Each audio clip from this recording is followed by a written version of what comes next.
Radio programming. In this video, I'm going to give you basically a review of the Prepared Citizens Training Group radio programming service. And then we're going to talk about that, and I'm going to give you my opinion, and then I'm going to show you some of my radio setup. So we're coming to you from an undisclosed location in my tactical bug out trailer, which is a new concept that I am messing around with to have a good amount of gear to get, small team going in case there's trouble. You might see I have cases of MREs back there and a good bit of gear in here that I can really, do some good work with. And even got a cot here that I can sleep on. Got my wool blanket there. And we're going to talk about the Baofeng programming that I had done, the base UV5R, which a lot of people bought. This one right here is almost 10 years old. As a matter of fact, it's got some screen problems. Not all the numbers display in the channels anymore, but it's still kicking. Original Baofeng 2016 era Baofeng UV5R. I bought probably 5-6 of these in my day, and they still work, every single one. But anyway, the Prepared Citizens Training Group radio programming. Now, I'm a pretty technical guy. I'm technically a laboratory science guy, so even though I don't have a lot of experience with radios, I do understand a lot of theory when it comes to electronics and, electromagnetic spectrum. So, really, at first, it was kind of a point of pride that do I want to send in and have somebody else work on my radio? But really, it's not that I couldn't figure out how to program my own radio, which I do know how to program my own radio and have been doing a lot over the last couple of weeks, but really this is a great way to standardize, to get, if you have a group of people, maybe they're not as technical as you, and it kind of turns out I'm going to be the radio guy in my group of people, as it turns out. But if you have a group of people that you want to get them set up and standardized really quick, this is a really great service to take advantage of. And what they'll do, and I believe the dude's name is Jay, seems like a good dude over there at Prepared Citizens. You send it in, and based off your local geography, he will program them with all the GMRS/FRS channels or frequencies, the MERS channels, emergency channels kind of pertinent to your area, as well as VHF and UHF business channels. And then 50 to 117, being that the typical UV5R has 127, I believe it's 127 available channels. That's how many got programmed. Now, if you got a UV25 or something like that, one of the new DMRs that can get 999 or whatever, then that's different. But we got 127 on here, with the last 9 of them being the NOAA, the North, whatever that stands for, the emergency weather channels, right? And then you get basically ham repeaters that are local to your area. So again, a great way to standardize. Now, again, I'm not a big radio expert. I'm obviously not a licensed ham or anything like that. And so that makes some people very sad. But I will point out that right now, the federal government is closed. The FCC is not even fully operational, and you can't even get a GMRS license right now. Another thing, too, some people might be of the opinion that people that are more, let's just say, tactically minded, might be of the opinion that you shouldn't program your radio, that you should leave it kind of open. I think I've read comments and places where you should leave it unprogrammed. That way, if you get captured, you don't compromise your comms plan. This is really just for practice, for emergency preparedness, and maybe coordinating a small group of people. My friend group, as I like to refer to it, my support network, is mostly other families, with children.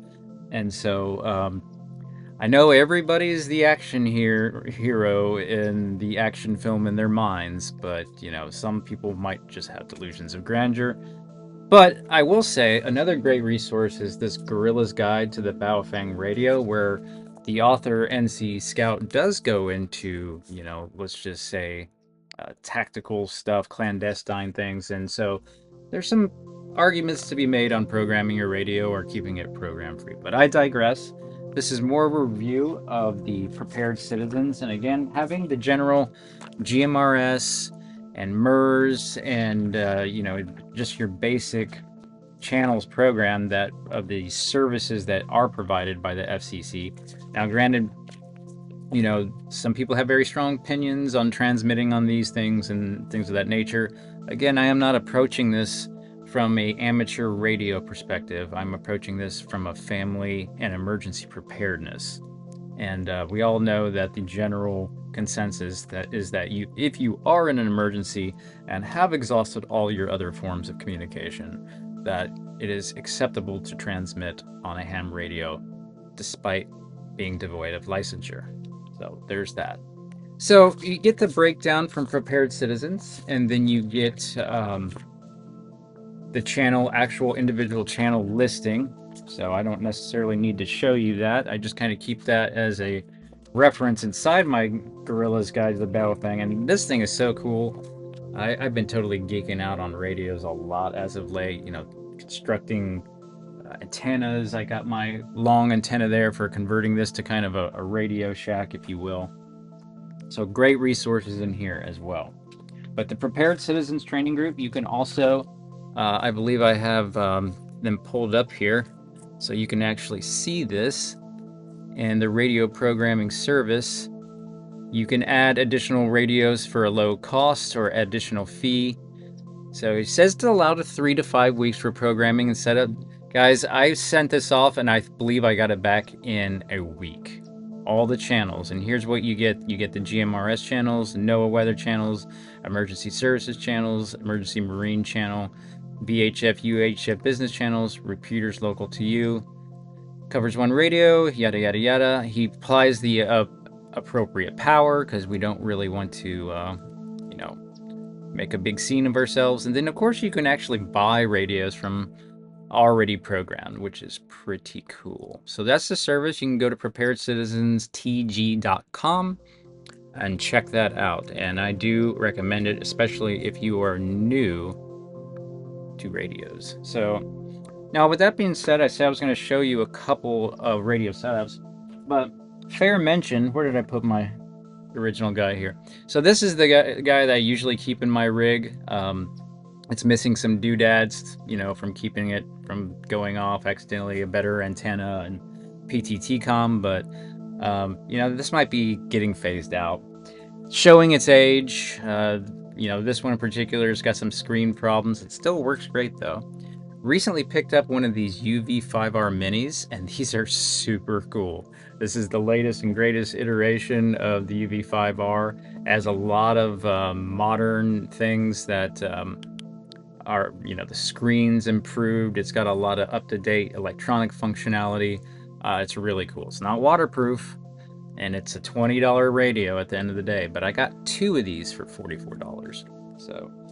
So let me show you one of the radios that I had programmed from the Prepared Citizens Training Group, and one of the setups that I am running. So this is my, my 72-hour assault pack, if you will. This is not a get-home bag. This is not a bug-out bag. This is meant to go with a chest rig and a rifle to go support dudes doing things. And let's see if I can get this in focus here. I'll just probably go ahead and pull it out. But this is kind of almost, I don't want to say it's like a man rig, but it's a big radio and it's in a pack. So it's kind of a pack rig. But this is the AR-152. So really a big chunkus of a radio. I got it here in this little thing, so if I'm running something where it's not in a rig or not going in a bag, I can mount this to body armor or something like that. So here's the radio, a little piece of Ranger band on there. These things are really great for fire starting. So let's see if we can get that. See that? So this is one of the programmed radios that I had from Prepared Citizens, and it's really a great programming. Really, the only thing I changed, because I've since really gotten to be a wizard in chirp as of late, is the startup screen, where I changed it to modern gun gear, or I did say Prepared Citizens, which is pretty cool. So this is one of the setups. Again, this is something that I might keep in my assault pack, and then I can pull the PTT comm up to my chest rig harness, if you will. So there's that one. Now I'm going to show you my car, or rather my Jeep setup. All right, hopefully y'all can see this. This is a little janky. I'm trying a whole new audio recording setup for my YouTubery, I guess, and I'm actually filming this in OBS on a brand new MacBook Pro. So using the MacBook Pro camera is a little janky as far as filming, but this is what it is. So this is my Jeep seat, and you can see here I have a tactical Molly panel here. And I used to think these things were really corny, and I had trouble making this work, but recently I just hit the sweet spot with being able to make this work. Now, this is on the front seat.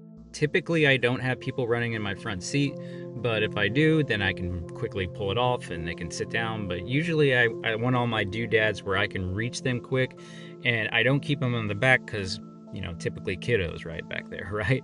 And I don't want to mess them with my stuff. So anyways, just some of the other things here. This is, you know, just a steel single wall bottle mounted with a Molly carrier here. We have a little bit of an IFAC here. Down here is an actual vortex optic here. A little, what is it, like 10 by something or other. This here I can quickly take off. This is just a belt rig with my EDC light, which is just a Streamlight ProTac. And so, again, a lot of the stuff is configured where I can quickly pull it off, basically.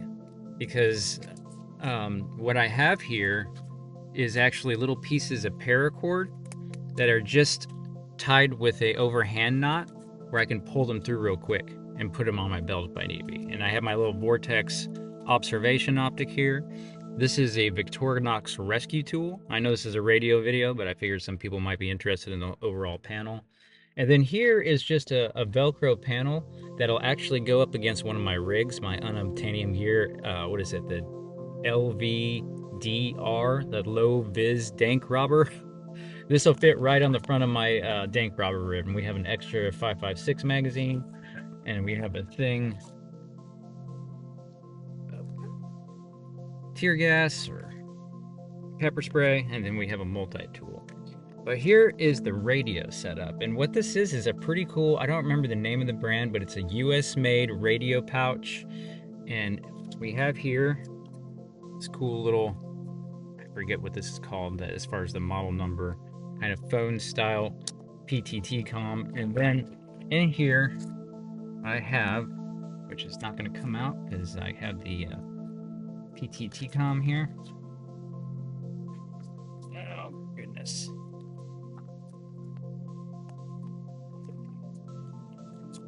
Let's see, accidentally. There we go. Talk about chonkuses. This is actually bigger than the AR-152. It's heavier than the AR-152. This is the UV-25, the Baofeng UV-25. And I figured with that big old gooseneck antenna, and then I can also take my my magnetic base that I run on top of my trailer and run it on top of the Jeep. And then it's really such a heavy radio, I figured I'm not necessarily going to run this on a rig because, you know, ounces lead to pounds and pounds lead to pain. But it's currently just my Jeep radio, and it works out pretty good with that. And what I might actually do is, I know there's dudes out there that I've seen buy this radio and they were considering getting the AR-152 instead. I'm going to do a comparison video between this and AR-152 because in some ways they're kind of comparable, but in some ways some of them are better than others. That's the UV-25. It's really cool. I think I might actually just do a quick video at some point on just this radio pouch, because I found this radio pouch at an Army surplus store.